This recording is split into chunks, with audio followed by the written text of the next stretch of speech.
namang child marriage. Sabi pa nila walang seremonya. Sabi daw ni Senyor Aguila, hindi naman daw siya pare. Niingon si Senyor Aguila nga wala kuno'y seremonya, kay dili man kuno siya pare. Naa, ma'am. Meron, Madam Senator. May seremonya. Yes, Mr. Chair. Niya, pagkatapos ng sinabihan kayo ni Senyor Aguila na authorized kayong i-rape ng mga asawa nyo. Unsay nahitabo pagkahuman giingon ni Senyor Aguila nga authorized na ang inyong mga bana nga i-rape mo. Unsay nahitabo human? Gipaulit naman may adto. Pagkahuman nila counseling. Pinauwi sila after the counseling, Your Honor. That a child is in danger is a minute that we fail in our duty as a society. At sa bundok ng kapihan, sa mga kamay ng liderato ng kulto, may mga batang patuloy na inaabuso. Bakit po mahalaga ang characterization na kulto, Mr. Chair? Dahil po, ang paglilinlang at pagsasamantala ng kahinaan o vulnerability ng mga tao to effect their movement or transfer for exploitative or abusive purposes ay human trafficking. Ang kulto ang paraan nila para magawa ang pang-aabuso sa mga bata at ang paglabag sa batas ng Pilipinas na hindi mamatyagan o mahuhuli. It is an essential part of how they were able to commit the crimes of rape, facilitation of child marriage, child abuse, theft of social welfare benefits, and others. Ano po ba ang mga elemento ng kulto batay sa mga eksperto? Una, excessive control through rigid rules and severe punishments, and the suppression of independent thought. At pangalawa, deviant practices that deviate from social norms and laws. At pangatlo, charismatic leader who encourages blind fanaticism. Doon muna tayo sa excessive control. Sabi po ng liderato ng SBSI sa mga interviews, parang normal subdivision lang daw ang kapihan. Ewan ko lang, pero sa subdivision namin, di nila nire-require ang iisang gupit para sa mga babae.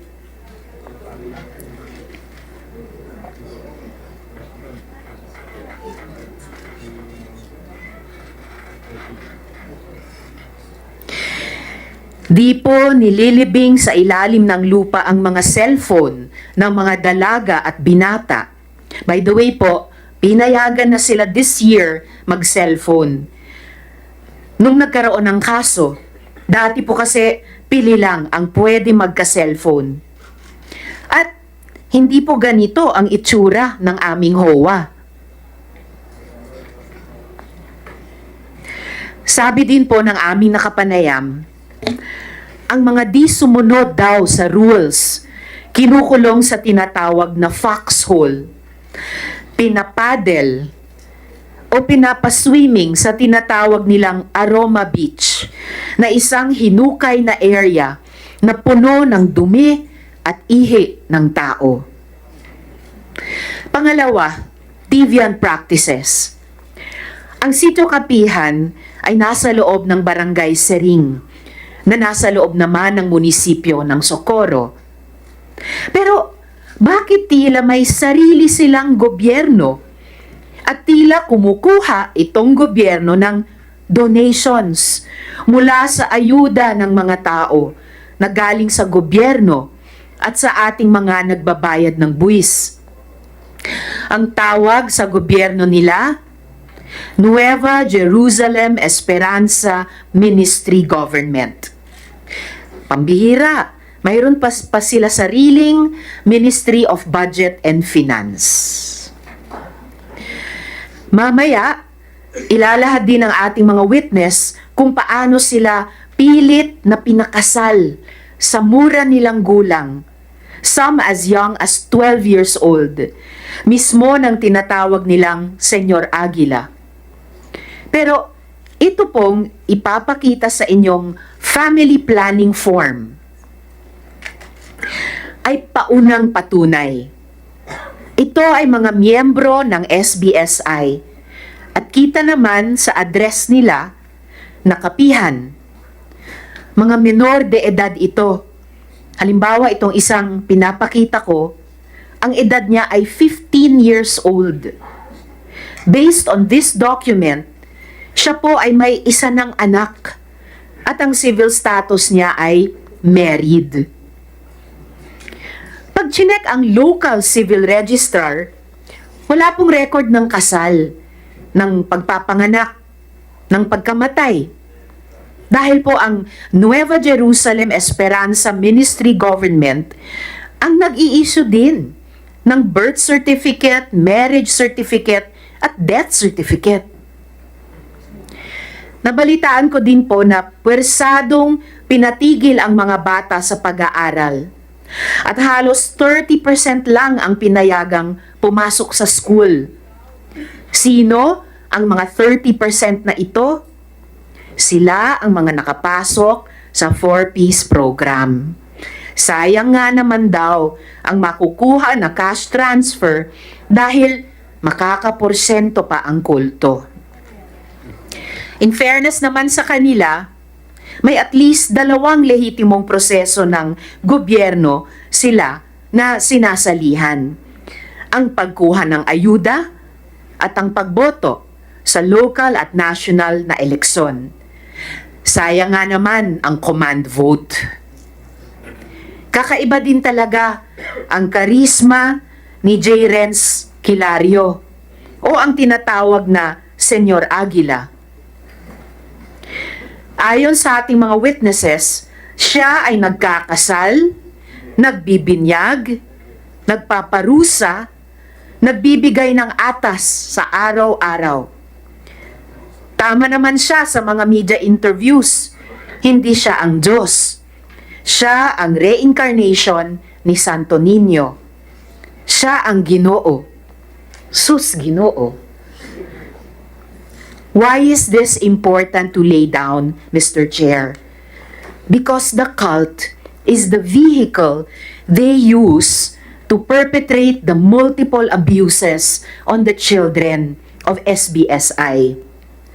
The cult is the cover to avoid scrutiny. The cult is what they use to provide impunity to its leaders. The cult is what forces community members to look the other way even when abuse and exploitation happen right in front of their eyes. Sabi nga sa isang pelikula, if it takes a village to raise a child, it also takes a village to abuse one.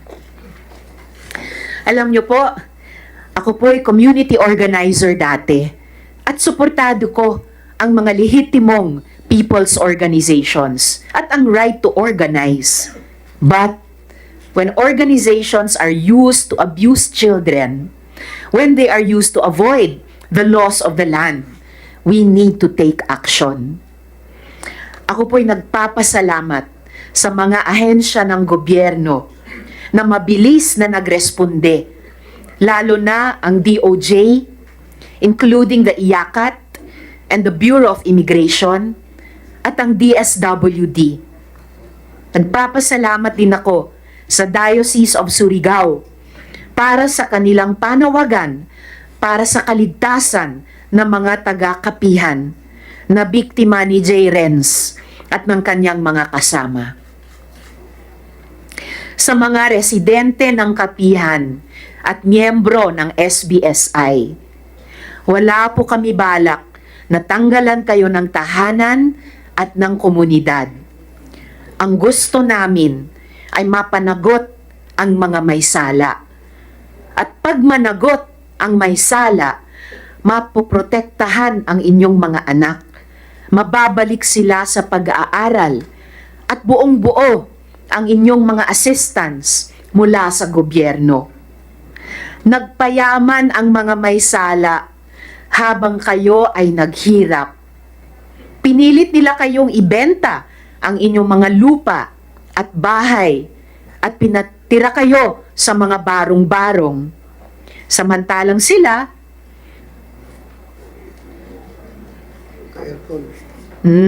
hindi nila binenta ang kanilang mga ari-arian. Saktuhon nato ang sayop. Dili mo na mo pasagdan. Salamat kaayo, Mr. Chair. Thank you, Your Honor. Senator Risa Ontiveros, before you proceed with your questioning, I would like to acknowledge the presence of Director Angelito Magno of NBI and RD Sally Hans Barbaso. Ikaw, RD sa 13, Caraga. Thank you, thank you. Salamat. You may proceed with your questions, Senator Ontiveros. Salamat kaayo, Mr. Chair. Gusto kong tawagin yung ating mga child victim survivors. Mr. Chair, sila po ay represented by counsel. May she be allowed by the chair to enter her appearance. Siya rin po ay magsisilbing translator natin sa mga itetestigo sa atin nung mga bata. The children are also accompanied by social workers and they have parental consent to appear before this committee, Mr. Chair. Mr. Chair, if the council may be allowed to enter her appearance. Yeah, Salamat Dwight, you have the floor. Good morning, Your Honors. Good morning, Honorable Chair. I am Attorney Ruth Restaro from the Center for Initiatives on Developmental Law. I am the Yeah, counsel but- of the... I will just cut you off for a while, ha? Yeah. But I would like to make this clear. Sandali lang. Before we profound questions directed to our minor participants in this Senate inquiry, I would like to make it on record that this committee is dedicated to safeguarding the best interest and rights of our children throughout these proceedings. In collaboration with my esteemed co-chair, Senator Rizal Tiberos, we have adhered to the guidelines outlined by the Department of Social Welfare and Development concerning the involvement of children in inquiries and hearings. It is of utmost importance to us that every aspect of this inquiry prioritizes the well-being and welfare of the minors involved. Please, thank you. Please continue. Thank you, Your Honor. I am Attorney Ruth Restauro from the Center for Initiatives on Developmental Law. I am here as counsel of the 3 minor children. Thank you. Salamat kaayo, Attorney Ruth. Salamat kaayo, Mr. Chair. Gusto ko munang tawagin si Elias Jane. Jane, ikaw ay 16 years old, tama ba? 15 pa lang po ako. 15 lang. 15 years old ka, Oo Jane. po. Okay. At ikaw ba ay may asawa na? Oo po.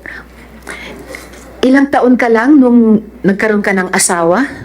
14 at yung asawa 18.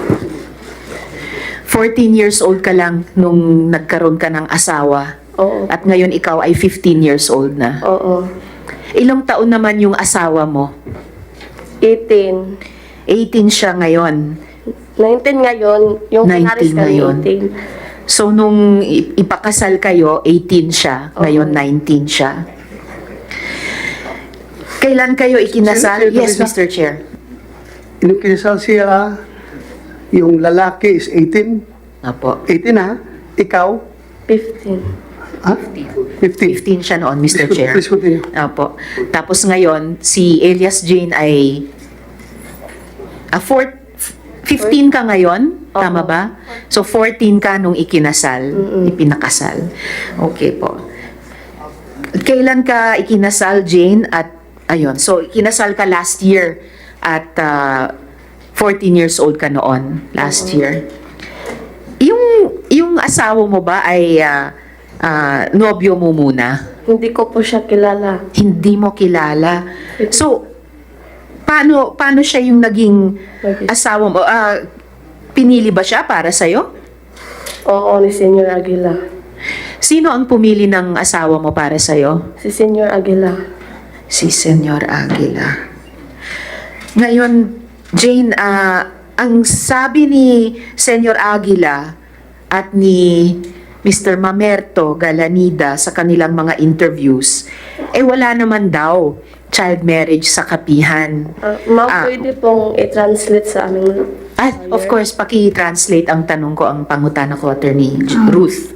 Niingon ko no si Mamerto Galanida nga walay child marriage sa kapihan. Meron, Madam Chair.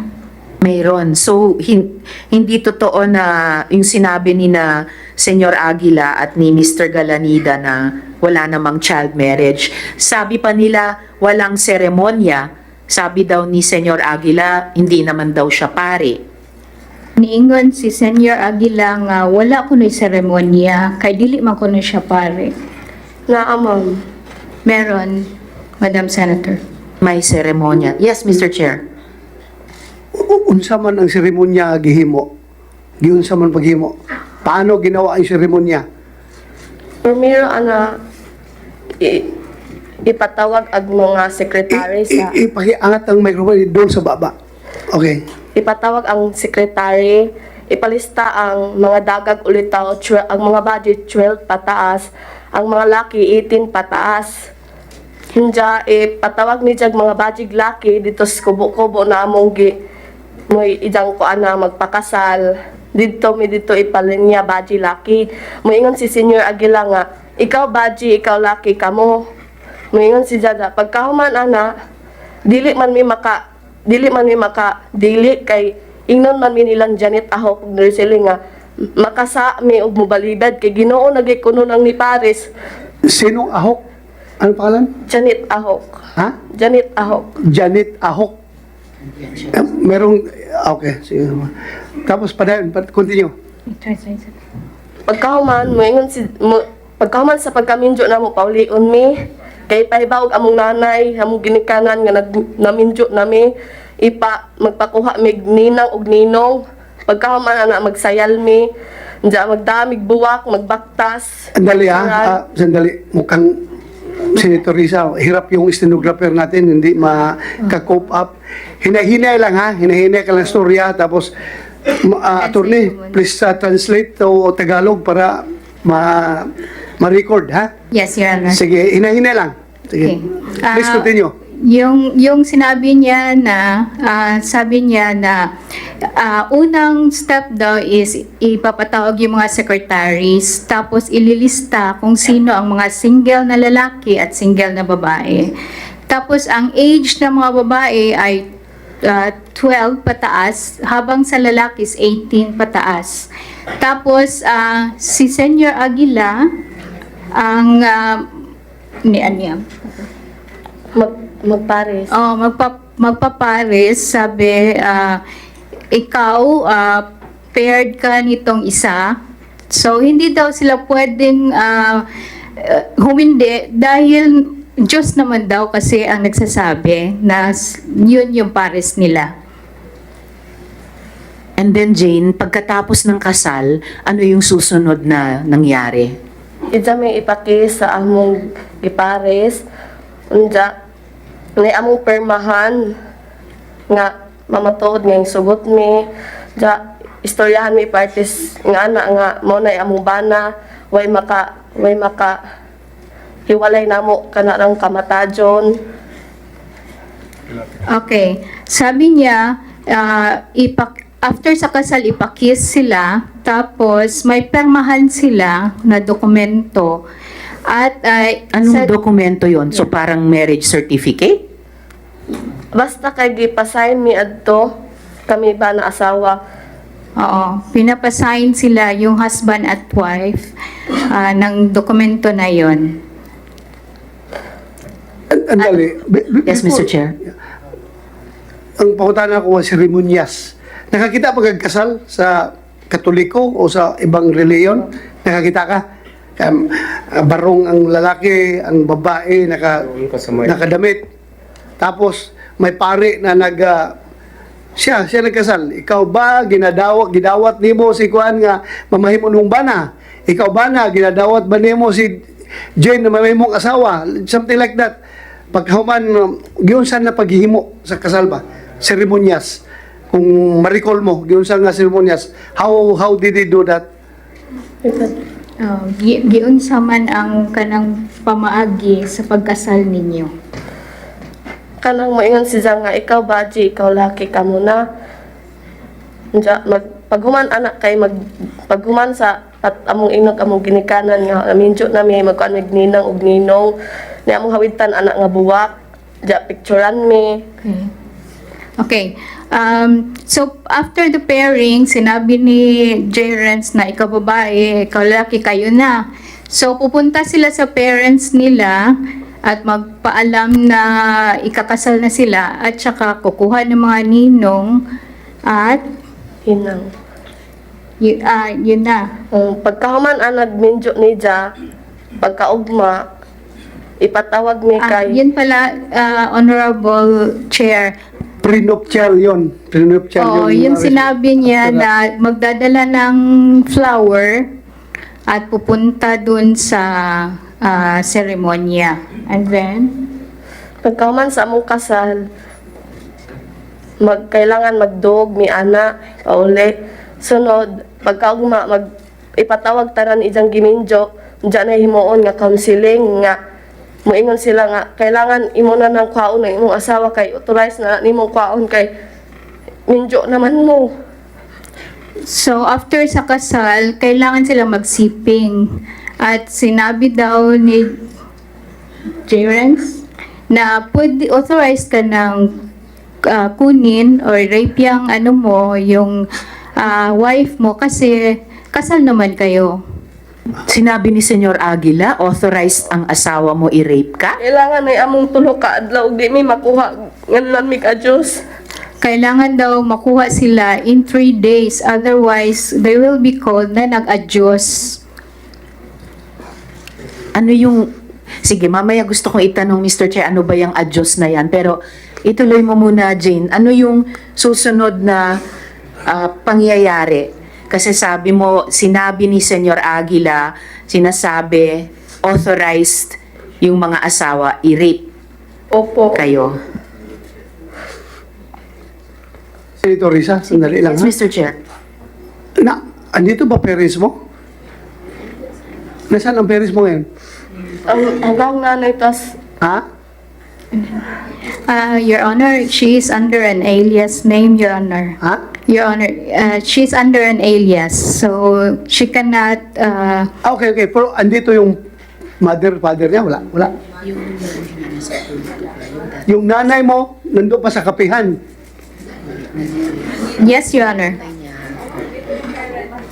Klaruin ko lang kasi gusto ko rin kausapin yung parents kung andito.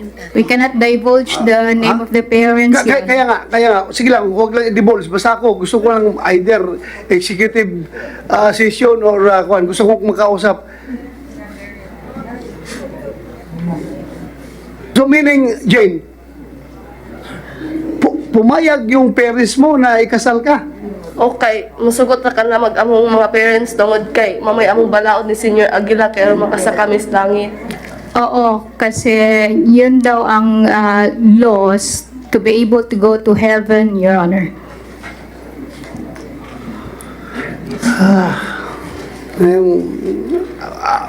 Parents mo, pumayag, ikasal ka, 14 years old.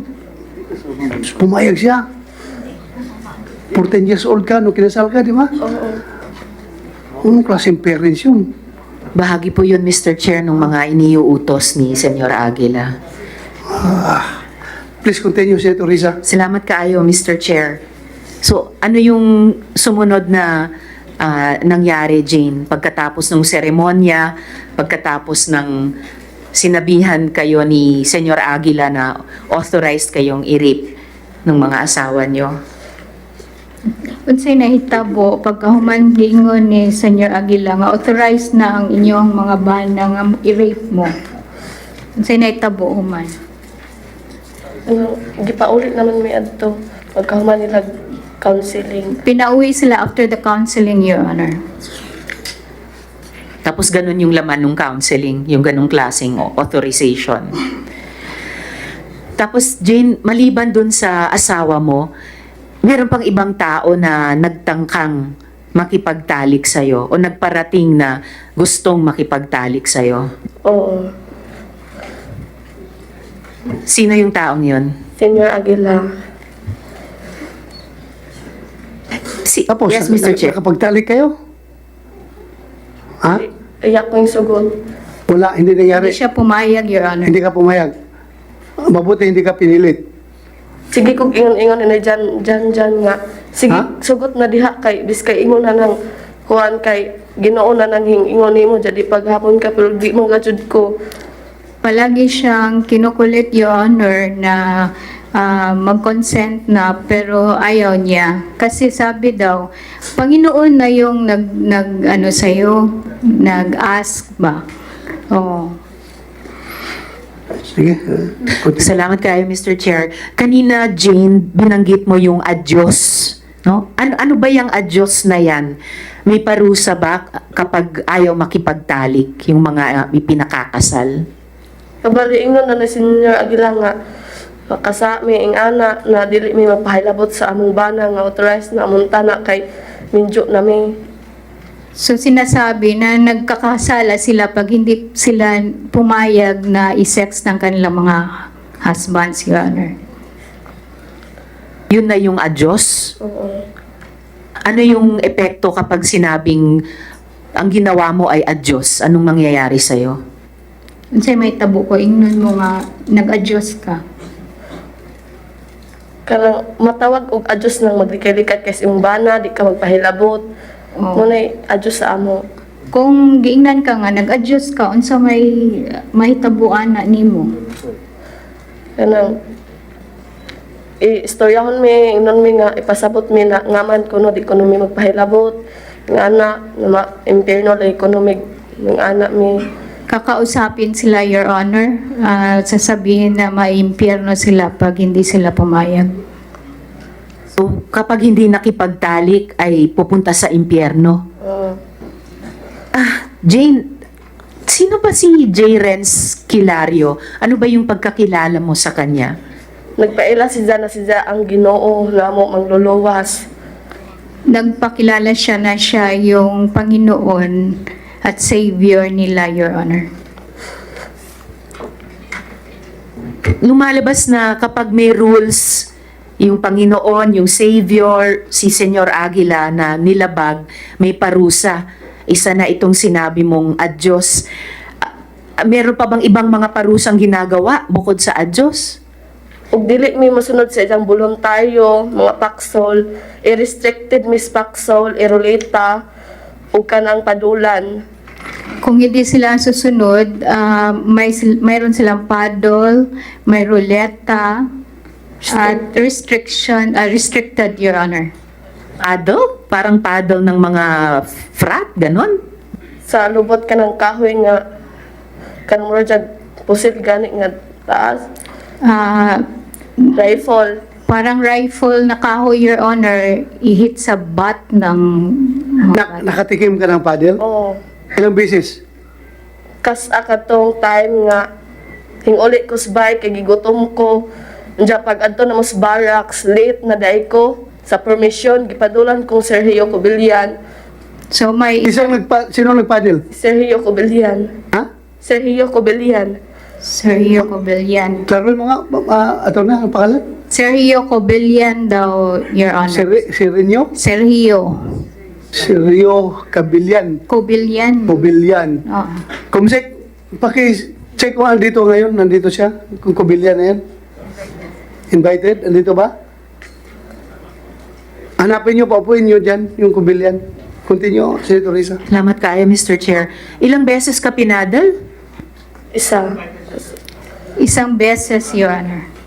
At ano naman yung isang sinabi mong parusa na roleta? Kanang mutalijok sa dawg asa nimo mutugdang ang imong makuan na mga masimasi, jogging, restricted sa paksol. Parang Asa mo to nung mo to imong buhaton. Parang will, Your Honor, na nandoon yung lista ng lahat ng mga punishments at kung saan mag-stop yung ruleta, yun yung gagawin mo.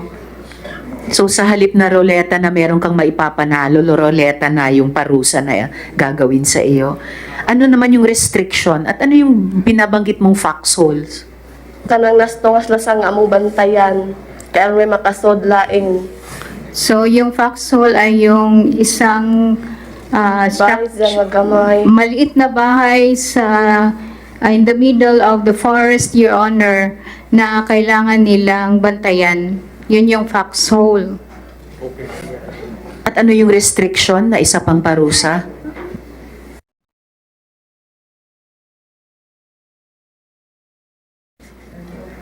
Ano sa man-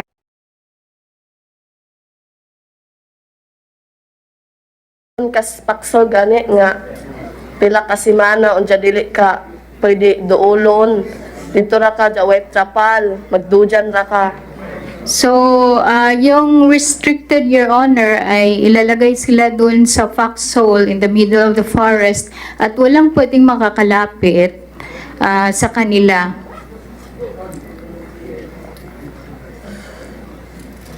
So sa kabila ng lahat ng itong mga pag-uutos, pagpipilit, pagpaparusa, Jane, nung nasa kapihan ka, nakapag-aral ka ba?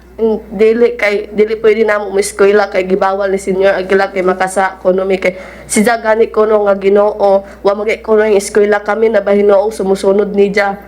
So, bawal sa kanila ang pumunta sa eskwela, Your Honor, kasi sabi ni Senior Aguila, siya nga na Panginoon, hindi nga siya nag-aral eh. Sila pa kaya? Oh.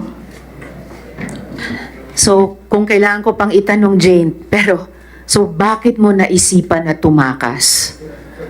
Tungod kay sa katong gininjo ko nga gipugos ra ko ug dili pwede pa eskwelahon ug kinakapuyan tungod kay nay mga masimasi hakot og buhangin, graba ug mga kahoy ug dili pwede ka pagawason nila ug kanang dagag ulitaw pa ka ug pera namo nga mga dagko na mga adult dili pwede sila mo gawas ug dili check attendance sila sa voluntaryo. So, lumabas siya dahil pinakasal siya, Your Honor. At saka pagod na daw siya sa dami ng kanilang ginagawa at hindi sila allowed na mag-eskwela, Your Honor. Kahit ako, Jane, adult, napapagod din ako marinig lahat nung pinagdaanan mo. Ano pa kaya ikaw, no, na bata pa hanggang sa ngayon. At sa ngayon, Jane, kasama mo si tatay mo, pero ang nanay mo ay nandoon pa rin hanggang ngayon sa kapihan. Giminjo jag otro ni Senior Aguila. Yung mother niya ay pinakasal sa iba, Your Honor. Doon, ni Senior Aguila. Yung mother mo nakasal sa father mo, pinakasal ni Senyor Aguila sa iba? Oo. Paano mo nalaman na pinakasal siya sa iba? Katong pag-praglit na mo flag racing nga gipatawag si nanay ug katong laki. May flag racing sila doon, Your Honor, na pinatawag yung nanay niya at yung bagong husband niya, yung lalaki. Kay dili kuno pwede og dili mi pares kay di kuno mi kasaka sa arka ni Noe. Hindi daw pwede na walang pares dahil hindi sila makakapasok sa arka ni Noah. Noe. Hindi pwedeng walang kapares dahil pag walang kapares, hindi maililigtas. So dapat parang yung mga hayop sa arko ni Noah, dapat pares-pares. Okay. Well, tagang salamat, Jane, ha? Baka mamaya may mga tanong pa sa iyo, pero ngayon pa lang maraming salamat sa pagsasalita mo sa amin. Alang-alang sa sarili mo at sa ibang mga bata pa na tumakas at yung mga maraming bata pa na nando doon. Dagan salamat eh. Jane, Hindi ko ma-imagine. Jane? Yes, Mr. Chair. yung lahat, tanan gipanulti ni mo diri karon walay nagtudlo kanimo ni ana. Ako Tinuod na nga ikaw ray ako mismo Ha? yung doon nila tungod kay walay nagtudlo ha. kay gusto Sige, lahat ng sinasabi mo ngayon, walang nagtuturo sa iyo na sabihin mo yan. wala. Lahat yan base sa iyong personal experience. Dili man ko kasubay og buya na agihan.